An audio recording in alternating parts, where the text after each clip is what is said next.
हम जानते नहीं, पहचानते नहीं, बट इतना इंपॉर्टेंट इंग्रेडिएंट है। तो प्रोटीन के साथ फाइबर हर रोज सुबह आपकी जिंदगी को बदल डालेगा। आप आजीवन भर आपको हेल्दी बनाने की तरफ उस बात पर ले जाएगा, और केवल आपको नहीं, पूरे भारत को साथ में लेके जाना है, इसी एनर्जी के साथ, इसी जोश के साथ, इसी मॉर्निंग के साथ। हर देश में अब गुड मॉर्निंग नहीं होने वाला, गट मॉर्निंग होने वाला है। इसी के साथ मैं अब इन्वाइट करना चाहूंगा डॉक्टर श्याम को।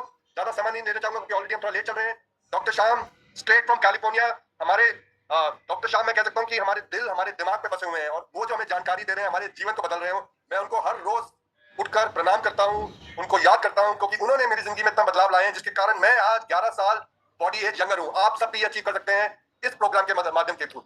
Doctor Shyam, over to you. Thank you Ajay, good morning to Ajay, to you and सबको मेरी तरफ से। आज मेरा एक स्पेशल डे है क्योंकि मेरी पहली बार मेरा बेटियां आज उनके डिनर 5:30 को खाने लगी। तो मैंने पूछा उनसे क्यों, वो मुझे बता रही है कि हम आपके प्रोनो न्यूट्रिशन के बारे में सुन रहे थे, इसके लिए हमें भी तेरा दिलचस्प आ गया कि हम भी जरा जल्दी खाना खा लो। तो मुझे तो जरा शौक हुआ क्योंकि मेरा टॉपिक भी आज वही है।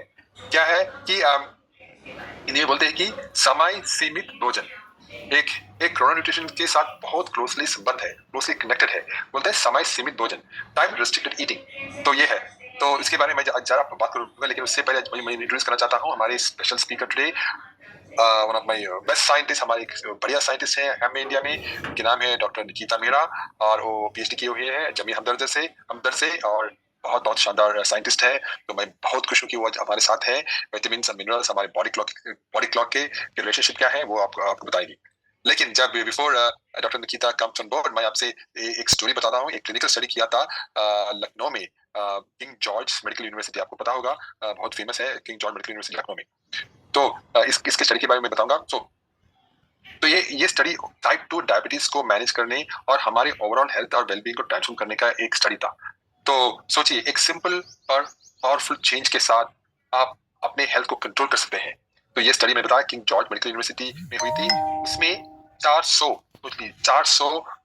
इंडिविजुअल्स, बंदे शामिल थे जो सभी टाइप 2 डायबिटीज का सामना कर रहे थे। 400 ये लोग एक जर्नी पर निकले, टाइम रिस्ट्रिक्टेड मील इंटेक, टाइम रिस्ट्रिक्टेड ईटिंग, समय सीमित भोजन का इंपैक्ट देखने के लिए। तो रात का खाना 7 बजे खाना इंस्टेड ऑफ लेट नाइट। तो 7 बजे से पहले ही खाना था इनका इस स्टडी में। तो रिसर्च कुछ कमाल के थे, राइट। तो जिन लोगों ने इस सिंपल चेंज अडॉप्ट किया, उन्होंने इनक्रेडिबल बेनिफिट्स देखे। उन्होंने उनका average weight almost 3.8 kg lose किया, और उनका बॉडी मास इंडेक्स 1.5 यूनिट्स से कम हो गया। लेकिन ट्रांसफॉर्मेशन यही नहीं रुकी, उनका फास्टिंग ब्लड शुगर भी बहुत से कम हो गया, ऑलमोस्ट 34 मिलीग्राम पर डेसिलीटर। और उनका पोस्ट प्रांडियल ब्लड शुगर, जब खाने के बाद है, उसका ब्लड शुगर भी बहुत सारे कम हो गए। और उनका HbA1c, सबको पता होगा HbA1c, वो है हमारा क्रिटिकल मार्कर, वो 1.37 यूनिट से गिर गए। 1.37 यूनिट से गिर गए।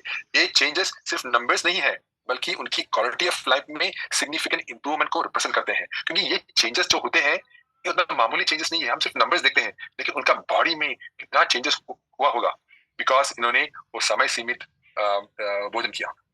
तो उन्होंने कंपेयर करते हैं उन लोगों से जो अपनी यूजुअल हैबिट्स कंटिन्यू करते थे, ताकि लेट नाइट खाना, उन्होंने सिर्फ जरा इंप्रूवमेंट देखी, वेरी मॉडेस्ट, जरा थोड़ी इंप्रूवमेंट देखी।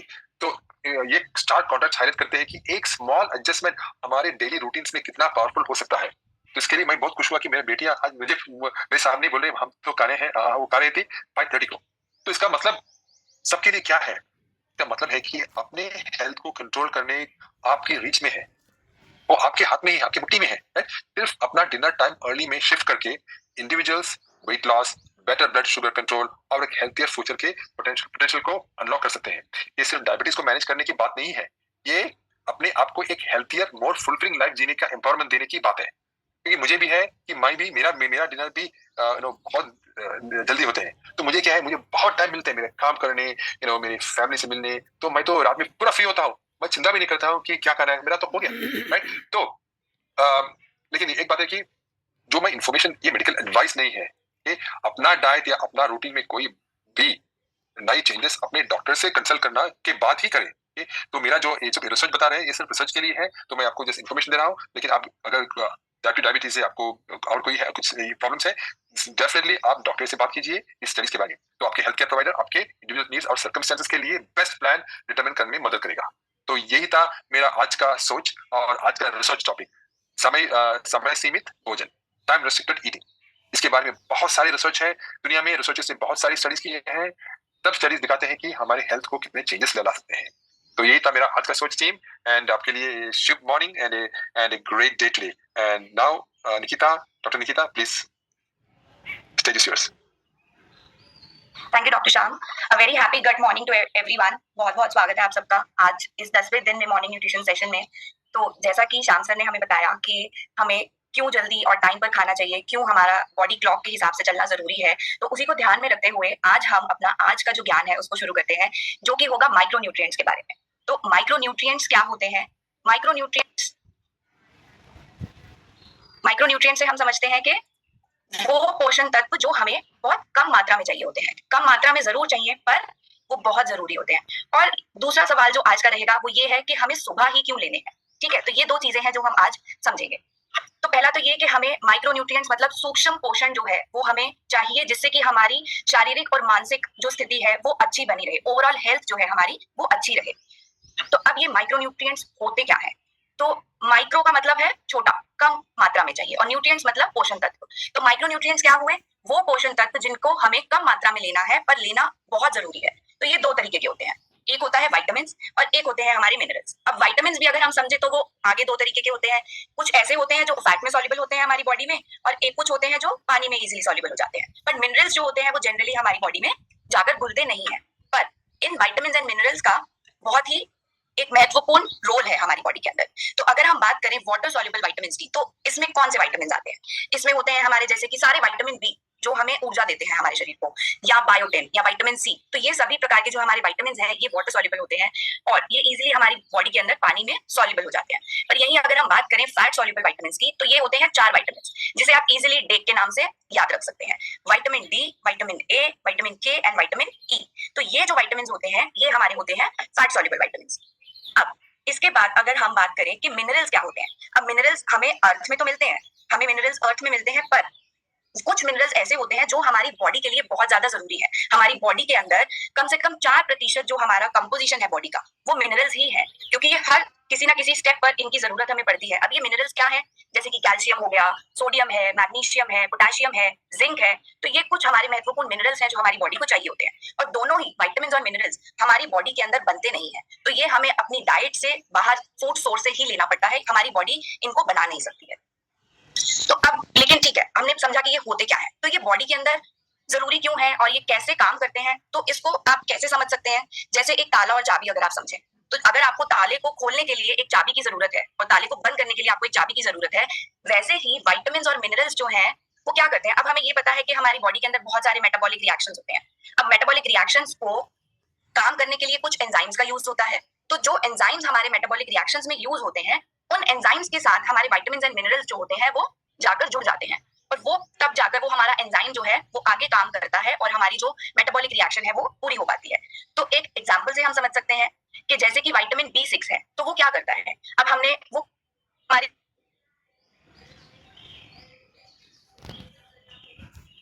छोटे छोटे टुकड़ों में, तो वैसे ही हमें प्रोटीन को बॉडी के अंदर पूरा उसका वैल्यू एब्जॉर्ब करने के लिए हमें क्या करना होगा? प्रोटीन को छोटे छोटे टुकड़ों में तोड़ना होगा। तो पहले हमने प्रोटीन लिया, हमारे डाइजेस्टिव सिस्टम ने उसको अमाइनो एसिड में कन्वर्ट कर दिया, पर वो अमाइनो एसिड हमारी बॉडी को एनर्जी और ऊर्जा कैसे देगा? तो वो क्या करते हैं? अमाइनो एसिड के ऊपर विटामिन B6 जाकर एक्ट करता है और वो एक डी अमीनेशन मतलब अमोनिया जो होता है उसको रिमूव करता है, फिर वो एक सिंपल एनर्जी मॉलिक्यूल बनता है और फिर हमारी बॉडी जो है उस एनर्जी को ले पाती है। तो ये हुआ कि कैसे विटामिन B6 जो है वो प्रोटीन को एब्जॉर्ब करने में हेल्प करता है। ऐसे ही अगर हम एक और चीज समझे कि हमें पता है कि हमारी बॉडी में जो रेड ब्लड सेल्स बनते हैं या जो हमारी बॉडी में हीमोग्लोबिन बनता है, उसके लिए आयरन बहुत ही ज्यादा जरूरी होता है। तो आयरन क्या करता है? आयरन जाता है, वो हमारा हीम नाम का एक मॉलिक्यूल होता है जिसको बनाता है, और उस हीम से फिर वो ऑक्सीजन के साथ बाइंड करके हीमोग्लोबिन बनता है, और फिर हमारे रेड ब्लड सेल्स बनते हैं जिससे कि हमारी बॉडी के अंदर एक प्रॉपर ब्लड फ्लो होता है। तो ये कुछ एग्जांपल्स हैं जिससे हम ये देख रहे हैं कि विटामिन्स एंड मिनरल्स जो हैं वो भले ही छोटी मात्रा में चाहिए हो, पर ये बहुत ही जरूरी होते हैं।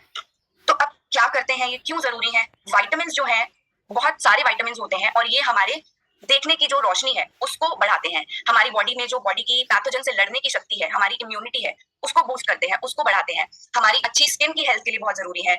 हमारे जो ब्रेन फंक्शनिंग के लिए, जो या हमारी नसें हैं उनके अच्छे से काम करने के लिए भी हमें विटामिन की जरूरत होती है। हमें बोन हेल्थ के लिए विटामिन की जरूरत है और ये एंटीऑक्सीडेंट्स की तरह भी काम करते हैं। अब एंटीऑक्सीडेंट्स क्या करते हैं, बॉडी में जो भी अगर कोई ऑक्सीडेशन होता है, ऑक्सीडेशन से क्या होता है, फ्री रेडिकल्स बनते हैं जो कि हमारी बॉडी के लिए नुकसानदायक होते हैं। तो विटामिन जो होते हैं उन फ्री रेडिकल्स को रिमूव करते हैं और हमारी बॉडी को हेल्दी रखते हैं। और इसके साथ साथ जैसे हमने अभी समझा कि ये मेटाबॉलिक प्रोसेसेस जो होते हैं बॉडी में उनको चलाने में मदद करते हैं। विटामिन के साथ साथ मिनरल भी उतने ही जरूरी हैं, क्योंकि ये भी हमारी जो जैसे हार्ट बीट है उसको रेगुलेट करने के लिए, हमारे बोन्स को बनाने के लिए, हमारा जो ऑक्सीजन ट्रांसपोर्ट है उसमें मदद करता है, हमारी बॉडी के जो फ्लूइड बैलेंस है उसको बनाने में भी मदद करता है। उसके साथ साथ ये हमारे डीएनए को बनाने में भी मदद करता है। तो विटामिन और मिनरल्स जो है वो हमारी बॉडी के लिए बहुत ही ज्यादा जरूरी है। तो अब क्या है, अगर हमें अच्छी हेल्थ चाहिए तो हमें क्या करना होगा, हमें सही मात्रा में विटामिन ए लेने की जरूरत है। अगर हमें अच्छी बोन्स चाहिए तो हमारी बॉडी के अंदर विटामिन डी और मिनरल्स जैसे कि मैग्नीशियम, कैल्शियम, विटामिन के, ये सब होने बहुत जरूरी है। अच्छी स्किन के लिए हमें विटामिन ई, विटामिन सी बहुत जरूरी है। विटामिन सी हमें इम्यूनिटी बनाने में बहुत मदद करता है, साथ के साथ जिंक एंड सेलेनियम भी। अगर हमें नर्व हेल्थ अच्छी चाहिए तो हमें सारे विटामिन बीज लेने चाहिए। हमें अच्छे अगर बाल चाहिए तो हमारी बॉडी में बायोटिन की कमी नहीं होनी चाहिए। जैसे अभी हमने समझा आयरन बहुत जरूरी है हमारे अच्छे ब्लड के लिए, रेड ब्लड सेल्स के लिए। तो ऐसे ही हमें ये अलग अलग विटामिन जो हैं और मिनरल्स हैं वो हमारे अलग अलग बॉडी के प्रॉपर फंक्शनिंग के लिए बहुत ज्यादा जरूरी है।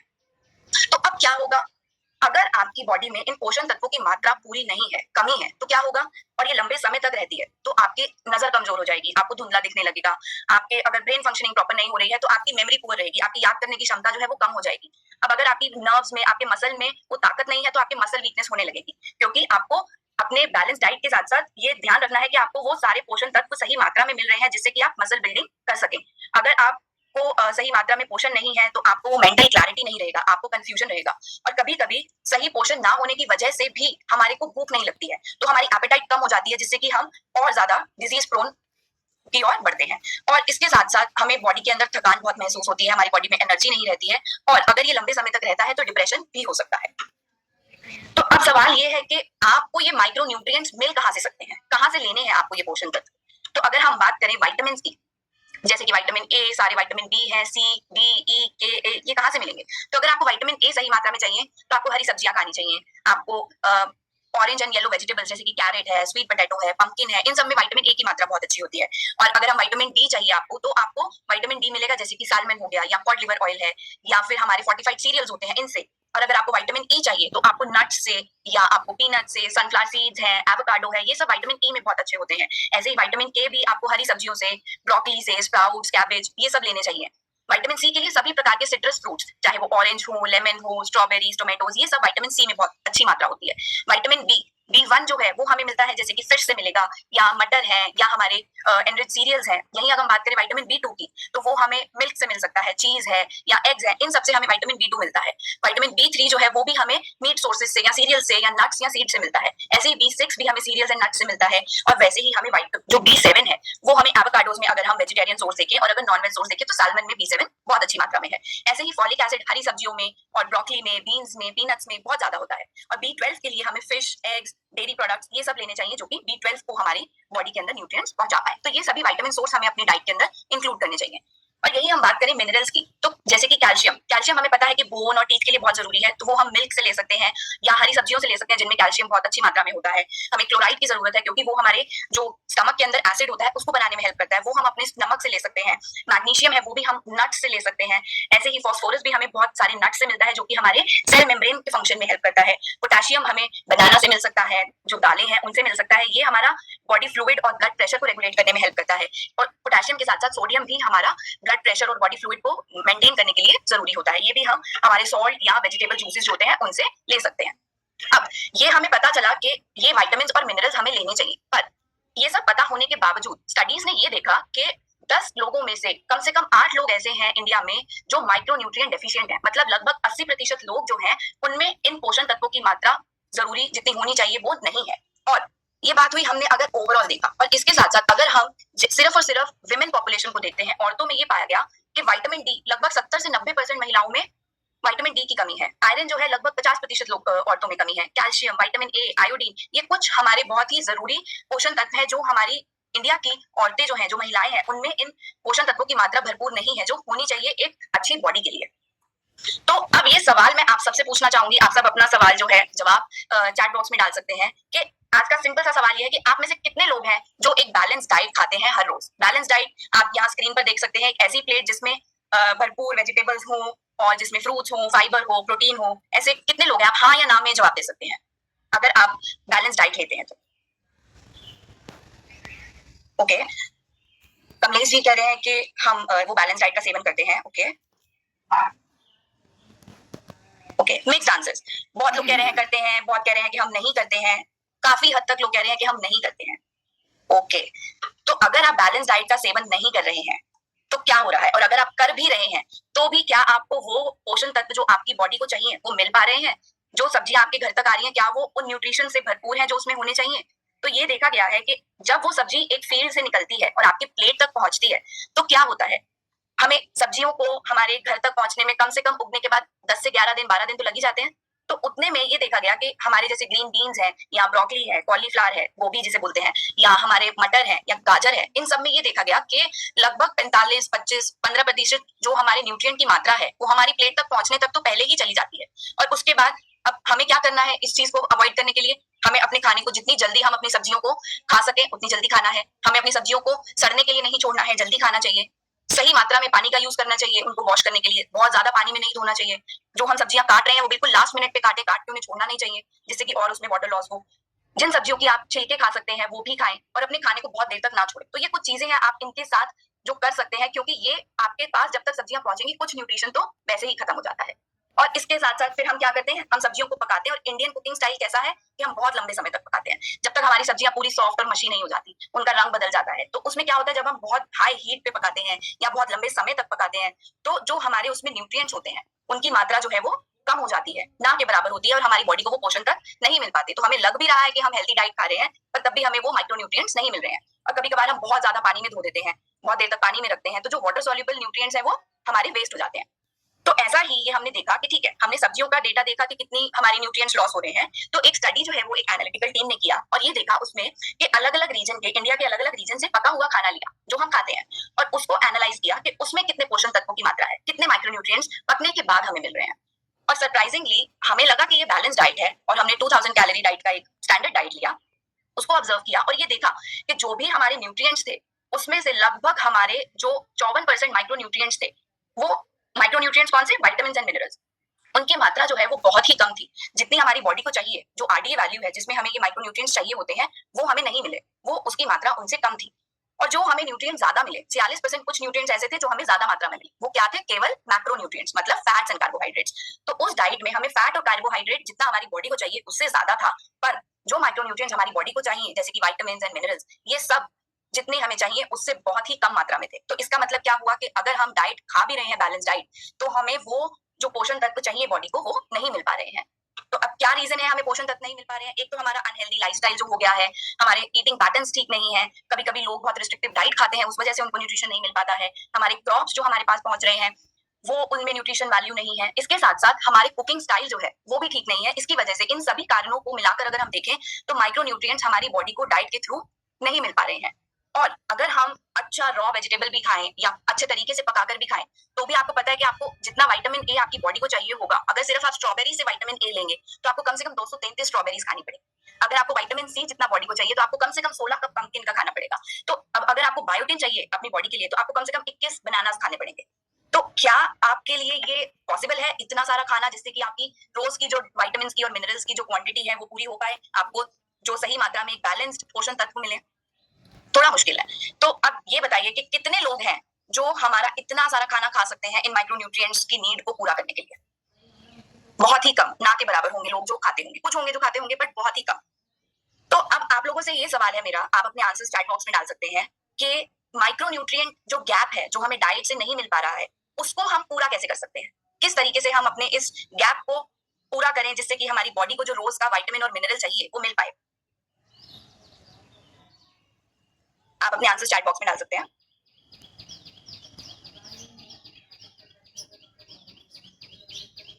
एग्जैक्टली तो आंसर्स आने शुरू होंगे, कुछ ऐसे प्रोडक्ट लें जिससे कि हमें माइक्रोन्यूट्रिएंट्स जो हैं वो पूरे मिलने चालू हो जाएं, राइट? तो अब लेकिन अब आंसर क्या है कि हमें माइक्रोन्यूट्रिएंट सप्लीमेंट लेना पड़ेगा। अगर हमारे को खाना सही खा रहे हैं उसके बावजूद न्यूट्रिएंट नहीं मिल पा रहा है तो हमें माइक्रोन्यूट्रिएंट सप्लीमेंट लेना पड़ेगा खाने के साथ, जिससे कि जो भी कमी हमारे खाने में रही है वो सप्लीमेंट से पूरी हो जाए। पर अब लेकिन सवाल आएगा कि सप्लीमेंट तो बहुत सारे हैं, अब कौन सा सप्लीमेंट हमें सिलेक्ट करना है ना?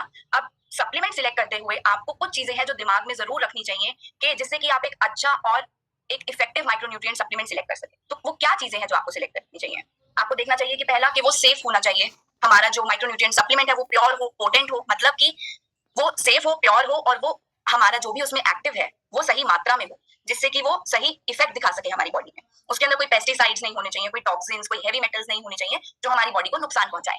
और ऐसा आप माइक्रोन्यूट्रिएंट सप्लीमेंट लें जिसमें हमारे रोज के विटामिन्स एंड मिनरल्स की जो डेली रिक्वायरमेंट है उसका भरपूर कॉम्बिनेशन हो, कि आपको अलग से बहुत सारी चीजें ना खानी पड़े। एक ऐसा माइक्रोन्यूट्रिएंट सप्लीमेंट सिलेक्ट करें जिसमें विटामिन्स एंड मिनरल्स का सही कॉम्बिनेशन, और उसके साथ साथ फाइटोन्यूट्रिएंट्स भी उतने ही इंपॉर्टेंट हैं, और कुछ बोटानिकल्स होते हैं जैसे कि गोटोकोला। तो इन सबके बहुत अच्छे फायदे हैं। अगर आपको कोई एक ऐसा माइक्रोन्यूट्रिएंट सप्लीमेंट मिलता है जो आपको ये सब प्रोवाइड करता है, तो वही वैसा ही माइक्रोन्यूट्रिएंट सप्लीमेंट आपको सिलेक्ट करना चाहिए। पर ये सब बातों को ध्यान में रखते हुए एक बहुत जरूरी चीज है जो आपको ध्यान में रखनी चाहिए कि आपका माइक्रोन्यूट्रिएंट सप्लीमेंट जो है वो उसके अंदर ये क्षमता होनी चाहिए कि जो भी माइक्रोन्यूट्रिएंट उस प्रोडक्ट में हो वो हमें सही एब्जॉर्प्शन साइट पर जाकर पहुंचाए। मतलब अब ऐसा क्यों है कि अब माइक्रोन्यूट्रिएंट्स बहुत सारे हैं, हमारे अलग अलग प्रकार के विटामिन्स हैं, अलग अलग तरीके के मिनरल्स हैं, तो हमारी बॉडी के अंदर भी जो हमारा डाइजेस्टिव सिस्टम है उसके अलग अलग एब्जॉर्प्शन साइट्स होते हैं। जैसे कि हम यहाँ देख सकते हैं कि अब हम कोई भी खाना खाते हैं, हमें 2 से 3 घंटे तो हमारा जो ट्रांजिट टाइम है वो रहता है। स्टमक में जाएगा, पहले स्टमक से फिर इंटेस्टाइन में जाएगा, तो कुछ डाइजेशन हमारा स्टमक में शुरू होता है और फिर इंटेस्टाइन में जाता है।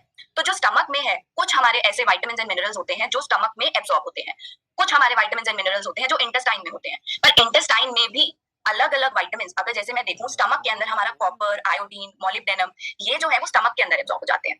पर ज्यादातर जो हमारे मिनरल्स या विटामिन्स हैं वो हमारे इंटेस्टाइन में जाकर एब्जॉर्ब होते हैं। अब इंटेस्टाइन में भी अलग अलग भाग हैं, शुरुआत का भाग जैसे डियोडेनम हुआ, फिर जेजुनम आया, फिर इलियम आया, तो अलग अलग हिस्सों पर अलग अलग विटामिन्स एब्जॉर्ब होते हैं। जैसे कि कैल्शियम, फास्फोरस, मैग्नीशियम, ये हमारा शुरू के रीजन में ही एब्जॉर्ब हो जाता है। फिर हमारे आते हैं विटामिन सी, ए, डी, ई, ये सब एब्जॉर्ब होते हैं। फिर हमारे इलियम होता है, इलियम में हमारे विटामिन के, मैग्नीशियम, विटामिन B12, तो अलग अलग रीजन पर इनकी एब्जॉर्प्शन साइट है। तो अगर आपको कोई एक ऐसा प्रोडक्ट मिले जो इन पर्टिकुलर साइट के ऊपर जाकर आपके प्रोडक्ट को, एक्टिव को पहुंचा पाए, तो उसका एब्जॉर्प्शन जो है वो भरपूर होगा, उसकी बायोअवेलेबिलिटी बढ़ेगी और उससे आपको न्यूट्रिएंट वैल्यू जितनी आपकी बॉडी को चाहिए वो सही मात्रा में मिल पाएगी।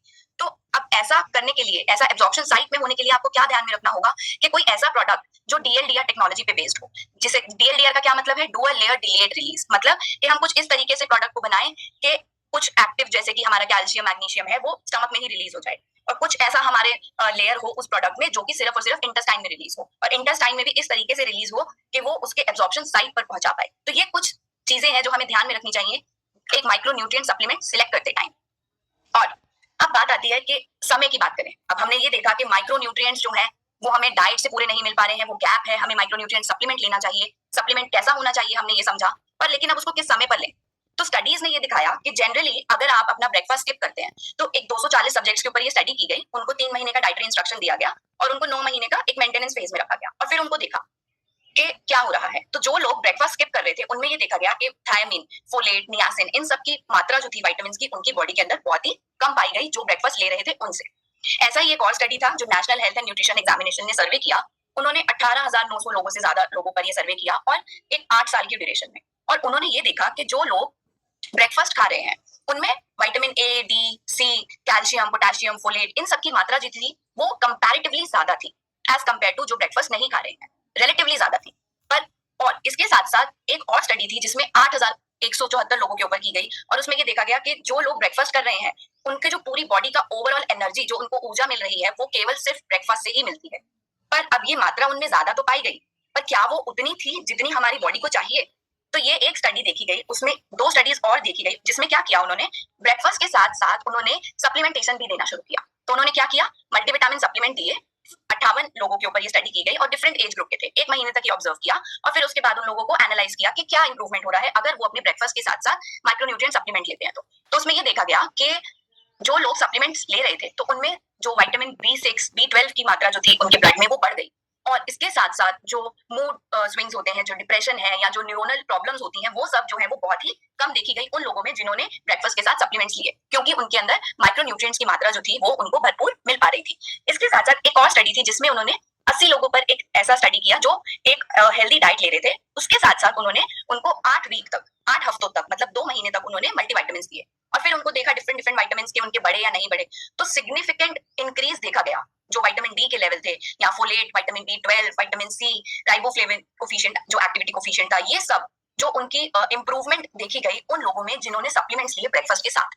तो ये स्टडीज सपोर्ट करती हैं कि जो ये गैप हमें डाइट से रहता है उसे हम अपने माइक्रोन्यूट्रिएंट सप्लीमेंट से पूरा करें।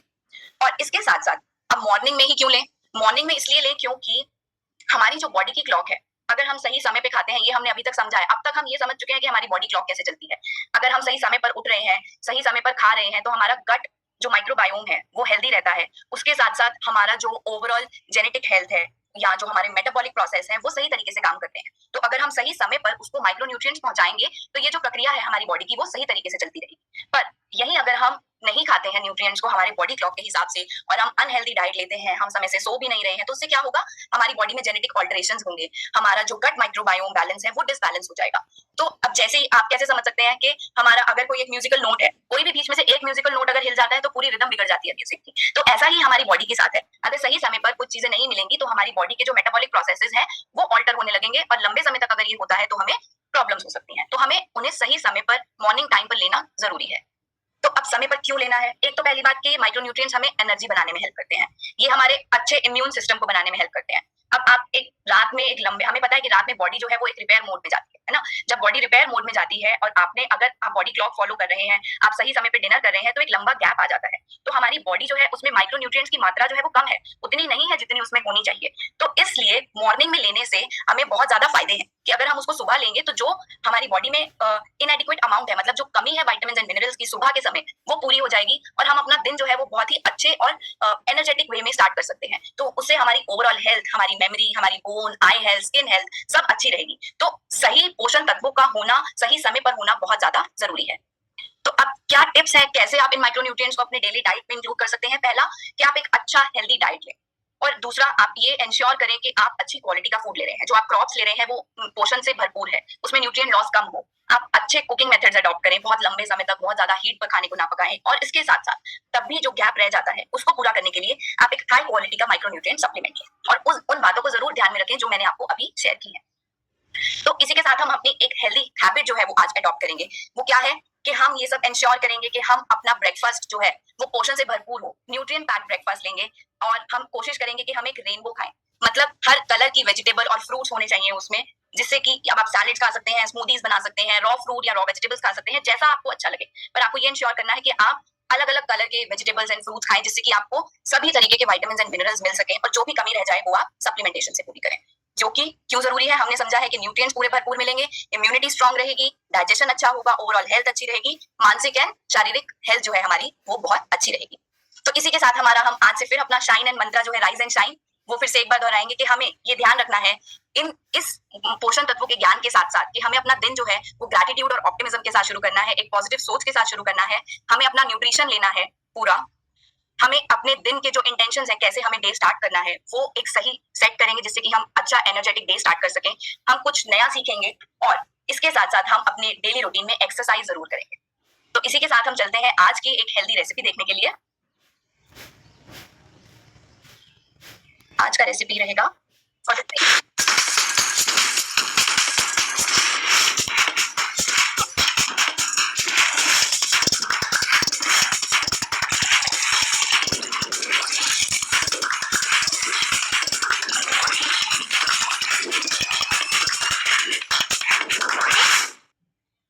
That was a healthy beverage. अब एक हेल्दी स्नैक का रेसिपी भी देखते हैं।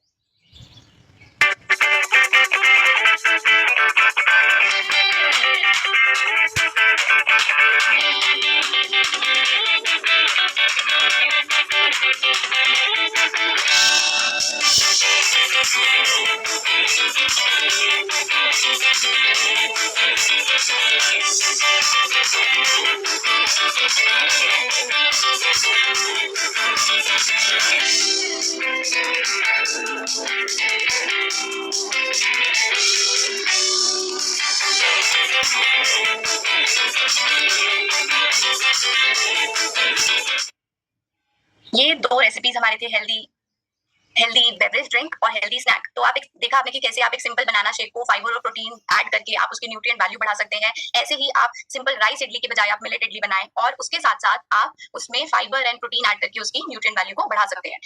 सो आप इसके साथ साथ हम चलते हैं आज के एक्सरसाइज सेशन पे। Very happy good morning everyone. और आज हम करने वाले हैं वी सिटअप्स। ये बहुत ही अमेजिंग होने वाला है एंड यस थोड़ा चैलेंजिंग भी होने वाला है, तो इसलिए मैं आपको बहुत अच्छी से वेरिएशंस भी सिखाऊंगी। But yes let's get started with our workout in the perfect form और उसके बाद उसका इजी फॉर्मेट और थोड़ा सा इंटेंसिव फॉर्मेट भी करेंगे। तो आइए स्टार्ट करते हैं हम अपना V sit up workout and as the name suggest इसमें हम अपनी लेग्स को वी फॉर्मेट में रखेंगे। मतलब आप अपने पंजों को बाहर की तरफ खोल के रखेंगे और अपने घुटनों को भी अपने पंजों के साथ अलाइन करते हुए बाहर रखेंगे। और हम ऐसा क्यों कर रहे हैं? क्योंकि बहुत बार जब आप सिटअप्स करते हैं तो आप अपनी लेग्स की पावर से ऊपर उठ के बैठ जाते हैं, लेकिन इसमें हम अपने कोर को इंटेंसिफाई करना चाह रहे हैं, अपनी सारी कोर की मसल्स यूज करना चाह रहे हैं, इसलिए अपने लेग्स को खोल के ही रखेंगे। मैट पे लेट जाएंगे और अपनी पूरी कोर मसल्स मतलब चेस्ट से लेकर पेल्विक फ्लोर तक ये सारी की सारी मसल्स को स्क्वीज करते हुए ऊपर उठ के आएंगे, मतलब वी सिट अप। इसके लिए हम अपने हाथों को पूरा पीछे लेकर जाएंगे, एक लंबी गहरी सांस भरेंगे, सांस छोड़ते हुए, सांस भरते हुए वापस। इनफैक्ट आप देखेंगे कि आपको सांस भरने की जरूरत नहीं पड़ती है। जब आप नीचे आते हैं तो आपकी बॉडी ऑटोमेटिकली इनहेल कर लेती है। तो अपनी मूवमेंट को बेटर करने के लिए आप सांस छोड़ेंगे और कोशिश करके लंबा गहरा सांस छोड़ेंगे तो अपने मुंह से ब्रेथ को ऐसे छोड़ सकते हैं। जब आप मुंह से सांस को छोड़ेंगे तो अपनी नाभि को अंदर की तरफ स्क्वीज करेंगे तो आपका वर्कआउट बेटर हो जाएगा। आप करेंगे इसकी मिनिमम 15 रेप्स एंड 3 सेट्स। और वो सभी लोग जो इस तरह से वी सिटअप नहीं कर पा रहे हैं उनके लिए हम लेकर आए हैं वेरिएशन। तो इस वेरिएशन में आपको पूरा ऊपर उठ के नहीं आना है, आपको नेगेटिव मूवमेंट में जाना है। मतलब आप इसी तरह से वी में बैठेंगे, अपनी लेग्स को खोल के अपने हाथों को ऊपर रखते हुए उतना नीचे जाएंगे जहां तक आप जा सकते हैं और फिर वापस ऊपर, फिर उतना नीचे जाएंगे जहां तक आप जा सकते हैं, फिर वापस ऊपर। मतलब instead of training to rise up from the mat आप अपने कोर को इस तरह से ट्रेन करेंगे कि आप उतना नीचे जाएं जहां तक आप जा सकते हैं, फिर वापस ऊपर, down and up, down and up. और इस तरह से धीरे धीरे आप अपनी स्ट्रेंथ को बिल्ड कर सकते हैं। और आप मैट पे लेट सकते हैं और सिर्फ उतना ऊपर आएंगे जितना आप आ जा सकते हैं और धीरे धीरे यू विल रियलाइज आप इस तरह से बिल्ड कर सकते हैं अपनी स्ट्रेंथ और फिर पूरा सिटअप भी कर सकते हैं। मतलब आप यहां से सिर्फ उतना ऊपर आएंगे जहां तक आप राइज अप कर सकते हैं। मतलब कोर को एंगेज करेंगे, लंबी गहरी सांस भरेंगे, सांस छोड़ते हुए,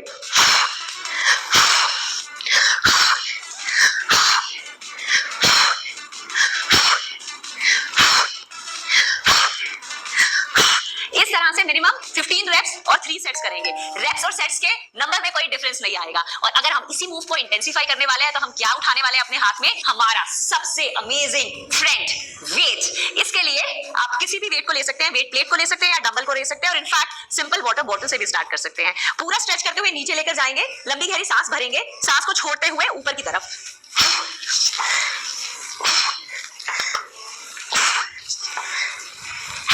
आप देखिए जब मैं ऊपर की तरफ आ रही हूं तो मेरी स्पाइन बिल्कुल स्ट्रेट है। मतलब मैं अपनी स्पाइन को गोलाई में नहीं रख रही हूं। तो ध्यान रखना है कि आपकी एंगेजमेंट ऐसे होना चाहिए कि आपकी चेस्ट अच्छे से खुले, आपके शोल्डर्स अच्छे से रोल बैक रहे और आप ऊपर की तरफ आएंगे, ना कि आगे की तरफ झुकेंगे। ये पोस्चर का इन सभी वर्कआउट्स में आपको ध्यान रखना है कि पूरी एंगेजमेंट यहां पर आनी चाहिए। आपका कोई भी प्रेशर आपकी रीढ़ की हड्डी पे नहीं आएगा किसी भी मूवमेंट के दौरान। और इसी तरह से जो मूवमेंट्स हम हाफ कर रहे हैं, मतलब नेगेटिव मूवमेंट्स कर रहे हैं, उसमें भी आप वेट को हाथ में रख सकते हैं, थोड़ा नीचे जाएंगे, वापस ऊपर, थोड़ा नीचे जाएंगे, वापस ऊपर, थोड़ा नीचे जाएंगे, वापस ऊपर, थोड़ा नीचे जाएंगे, वापस ऊपर। और इसी तरह से मैट वाली मूवमेंट्स में भी जब आप नीचे हैं तो कोर को एंगेज रखते हुए ऊपर, ऊपर और वापस ऊपर। इन सभी मूव्स में हमारा ब्रेथ वर्क सेम रहेगा। जब भी आप मूव करते हुए ऊपर आ रहे हैं आप सांस को छोड़ेंगे और अपनी नाभि को अंदर की तरफ स्क्वीज करेंगे। और अगेन वेट के साथ भी मूवमेंट्स 15 रेप्स ही रहेंगी और 3 सेट ही रहेंगे। Let's rock this. तो कैसा लग रहा है आपको ये कोर क्रशिंग वर्कआउट करके? Can you feel it in your entire core muscles? In fact आप जब ये वर्कआउट पहली बार करेंगे ना तो 1-2 दिन बाद आपको हंसते हुए, बात करते हुए और इनफैक्ट उठते और बैठते हुए अपने कोर मसल्स में अच्छा सा प्रेशर भी फील होगा, which is absolutely okay because ये बताता है कि आपका वर्कआउट बहुत अमेजिंग रहा। So yes, keep rocking and keep challenging yourself.